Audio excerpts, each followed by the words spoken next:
السلام علیکم۔ کراچی میں ڈاکوؤں کا راج، پولیس بے رحم قاتلوں کو لگام دینے میں ناکام۔ منگو پیر میں ڈکیتی کی لرزخیز واردات، 3 بچوں کا باپ قتل۔ کیا آپ حالات حاضرہ سے آگاہی حاصل کرنا چاہتے ہیں؟ خبر کے پیچھے چھپے اصل حقائق جاننا چاہتے ہیں تو ابھی سبسکرائب کیجئے جلمل پاکستان کو اور ساتھ ہی گھنٹی کے نشان پر کلک کر دیں۔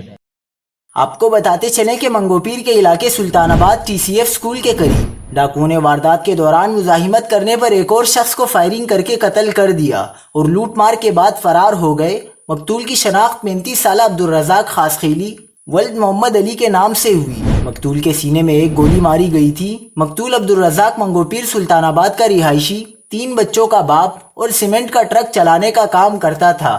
واقعے کے وقت ڈیوٹی سے واپس جا رہا تھا کہ گھر سے کچھ فاصلے ہی پر ڈاکوؤں نے اس کی جان لے لی۔ لاش گھر پہنچنے پر کوہرام، فضا سوگوار اور ہر آنکھ اشکبار ہو گئی۔